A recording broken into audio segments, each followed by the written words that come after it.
Hello everyone, welcome to my channel pharma dictionary. आज की class में मैं आप सबके साथ डिस्कस करूंगी पल्मोनरी ट्यूबरकुलोसिस।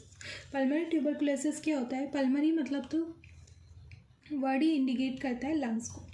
सो हम पल्मोनरी ट्यूबरकुलोसिस के बारे में बात करेंगे। पल्मोनरी ट्यूबरकुलोसिस वो होते हैं जो इसमें लंग्स को इफेक्ट कर रहा है।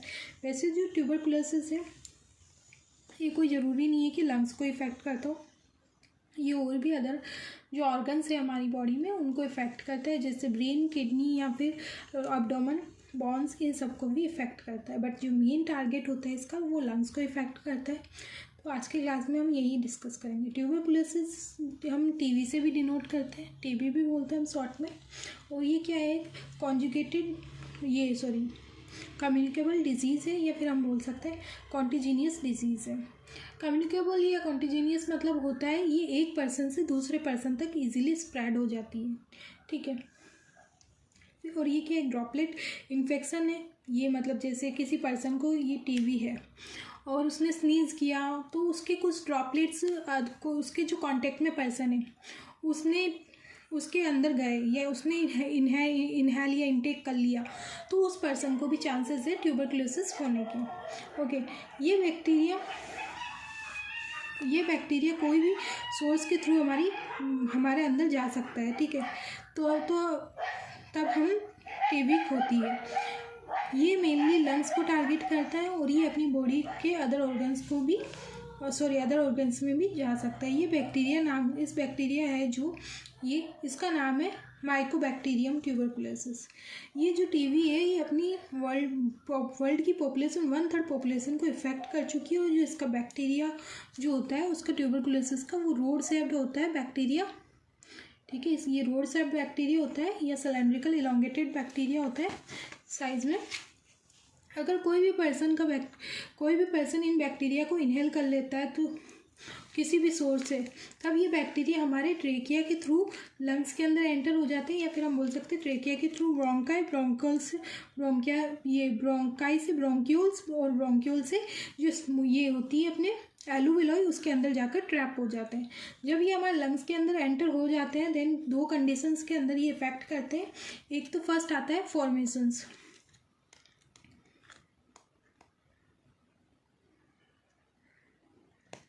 फॉर्मेशन ऑफ ग्रेन्युलोमा, ठीक है, इन इन्फेक्टेड लंग्स।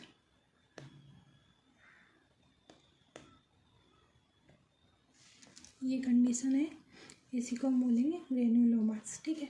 सेकंड कंडीशन आती है सेल्स मीडिएटेड हाइपर सेंसिटिविटी इन्फ्लामेशंस। सो हम फर्स्ट बात करेंगे formations of granuloma infected in lungs, ठीक है। इसका मतलब क्या है? जब हमारी बॉडी में माइक्रो ऑर्गेनिजम्स आते हैं तब क्या होता है? मैक्रोफेजेस भी होते हैं। मैक्रोफेजेस क्या होता है? जो वाइट ब्लड सेल्स में होते हैं। ये मैक्रोफेजेस क्या करते हैं? इन बैक्टीरिया को इंटेक कर लेते हैं। जैसे हमारे ये लंग्स है, ठीक है, इसके अंदर ये बहुत सारे, सपोज करो ये लंग्स है ना अपना, इस लंग्स में बहुत सारे अपने इन्फेक्टेड हो गए। ये जो भी बैक्टीरिया अंदर आया ब्रोंक्यूल से ब्रोंकियाल्स में, फिर ये एलुविलोई के अंदर आके बैठ गया। अब इसके अंदर आके इसने बैठ गया तो इसके अंदर क्या हो गया? ये बहुत सारे एलुविलोई हो गए, जैसे यहाँ पे बहुत सारे बैक्टीरिया हो गए। बैक्टीरिया होने से बैक्टीरिया आते क्या होता है? हमारे मैक्रोफेजेस आ जाते हैं। ये मैक्रोफेजेस आ गए। मैक्रोफेजेस क्या करेंगे? इनको इंटेक कर लेंगे, मतलब इनको खा लेंगे। इंटेक करने के बाद ये क्या होता है? इंटेक करने के बाद ट्रिगर हो जाता है, या फिर ये दोनों आपस में जो एक एंटीजन और एक एंटीबॉडी है ये दोनों कॉम्प्लेक्स बन जाते हैं। उसकी वजह से क्या होता है? लोकल इन्फ्लामेशन रिस्पॉन्स होता है। उस इन्फ्लामेशन की वजह से क्या होता है? इम्यूनी सेल्स आगे इसकी वजह से यहाँ एक स्ट्रक्चर बनाते हैं, वो होता है ग्रेन्युलोमा, ठीक है। इसको जो स्ट्रक्चर बन रहा है इसको हम बोलेंगे ग्रेन्युलोमा। फिर आता है cell mediated hypertension, hypersensitivity inflammation. इसमें क्या होता है, सेल वहाँ प्रेजेंट है जिसकी वजह से हाइपर सेंसिटिविटी होगी और लोकल रिस्पॉन्स होगा और उसकी वजह से वहाँ इन्फ्लामेशन स्टार्ट हो जाएगा। इन्फ्लामेशन कई बार इतना हो जाता है कि फाइब्रो कैविटी डिस्ट्रैक्शन हो जाता है लंग्स के अंदर। नाउ मतलब ये जो मैक्रोफेजेस है, इन्होंने जो इंटेक किया है या इनग्लोफ किया है, इंजेस्ट किया है बैक्टीरिया को।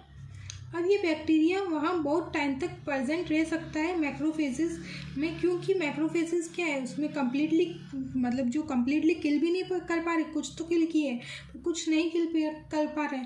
सो जब पर्सन का इम्यूनो कॉम्प्रोमाइज़ होता है, ये इम्यूनिटी वीक होती है किसी भी रीज़न से, तो बैक्टीरिया क्या होता है, चांसेस होते हैं कि दोबारा वो एक्टिव हो सकते हैं उसमें। और हम ग्रेन्युलोमा की बात करें तो इसमें क्या होता है, ग्रेन्युलोमा का फॉर्मेशन होता है, उसमें कभी भी इन्फ्लामेशन कभी इतनी सीवियर हो जाती है कि वहाँ कैविटी बनने लग जाती है, लंग्स के अंदर डिस्ट्रैक्शन हो जाता है। सो सीवियर केसेस में लंग्स में ट्यूबरकुलोसिस की वजह से फाइब्रो कैविटी स्मॉल होल्स या डिस्ट्रैक्शन नज़र आएंगे, उसे बोलते हैं कैविटीज़, जो ये होल्स या बोल सकते हैं, ठीक है, इनको हम कैविटीज़ बोल सकते हैं। फिर आता है हमारे नेक्स्ट पार्ट आता है कि जो ट्यूबरकुलोसिस है ये इसकी कितनी स्टेजेस होती है। ट्यूबरकुलोसिस की मेनली 3 स्टेज होती है। ओके,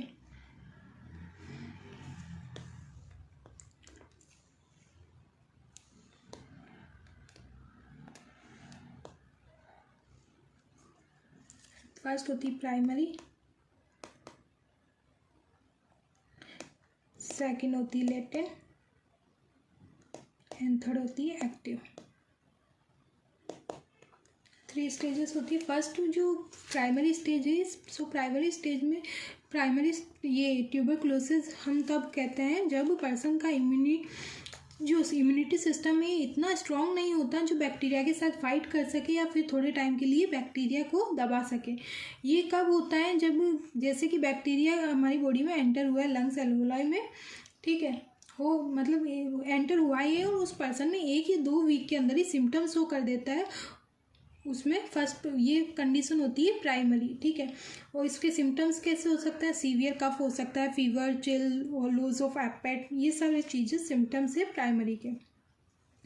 फिर आता है लेटेंट। लेटेंट में क्या होता है, इसमें क्या होता है, जो बैक्टीरिया एंटर हो गया है लंग्स में, पर लंग्स में तो एंटर हो गया, पर इस केस में क्या इम्यूनिटी सिस्टम हमारा इतना वीक नहीं है, थोड़ा बहुत स्ट्रॉन्ग है, ये बैक्टीरिया के साथ फाइट कर सकता है। जैसे बैक्टीरिया एंटर हुआ है एल्वेओलाई या लंग्स के अंदर, तो मैक्रोफेजेस आ जाएंगे और उसको इंटेक कर लेंगे, इम्यूनी सेल्स यहाँ आ गए और बैक्टीरिया जो है वह काफ़ी टाइम तक मैक्रोफेजेस में रह सकता है। मैक्रोफेजेस में कुछ बैक्टीरिया किल कर दिया है और कुछ बैक्टीरिया वहाँ एज सच प्रेजेंट रहता है, काफ़ी टाइम तक वह बैक्टीरिया रेस्टिंग फेज में वहाँ रह सकता है या रहेगा और एक्टिव फेज में नहीं आएगा, ठीक है, वो मतलब उसमें ही रहेगा। इसमें कहीं मतलब इसमें पर्सन कोई भी हो सिम्टम्स शो नहीं करता है और इस स्टेज को हम इस स्टेज में बैक्टीरिया को स्प्रेड नहीं करता ये, ठीक है, सेकेंड लेटेंट में, और इसमें सिम्टम्स भी शो नहीं होते। फिर आती है थर्ड, लेटेंट में कम्युनिकेबल डिजीज़ नहीं है, इनमें कम्युनिकेबल है, ठीक है। फिर आती है third active phase. Active phase में क्या होता है, ये जो बैक्टीरिया है ये एक्टिव स्टेज पे रहते हैं, आ सकते हैं, जैसे कभी भी कोई पर्सन का इम्यूनिटी कॉम्प्रोमाइज़ हुआ या इम्यूनिटी वीक हुई कोई भी कंडीशन में, तो उसमें क्या होता है, जो ये जैसे इसने इंटेक किया था, यहाँ पे मैक्रोफेज ने इंटेक किया था इसको, तो ये धीरे धीरे इसको बाहर निकल जाएंगे, ये बैक्टीरिया बाहर निकल के ये इनकी कॉपी स्टार्ट कर देगा, रिप्लिकेट होना स्टार्ट कर देंगे, तो ये बहुत सारे होके एक्टिव शो होने लग जाएंगे बैक्टीरिया, और ये सिम्टम्स भी शो होते हैं इसके, और ये कम्युनिकेबल डिजीज़ के अंदर आने लग जाता है एक्टिव, ठीक है। अगर हम कॉजेज़ की बात करें, ये कॉजेज़ की बात करें तो कॉजेज़ किसी से ये कॉज होता है, जैसे ये माइकोबैक्टीरियम ट्यूबरकुलोसिस से कॉज होता है।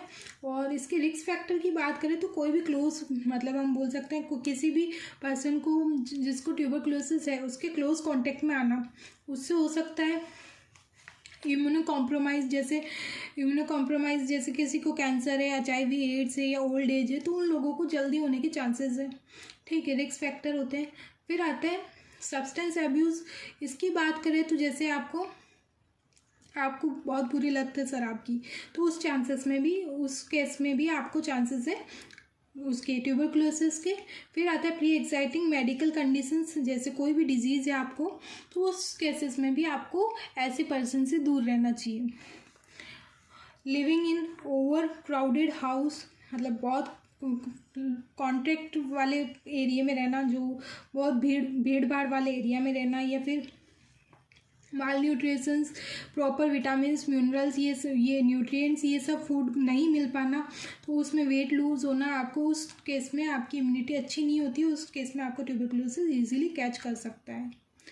ओके, और अगर ट्यूबरकुलोसिस का जो ट्रीटमेंट होता है वो 6 to 9 मंथ का होता है।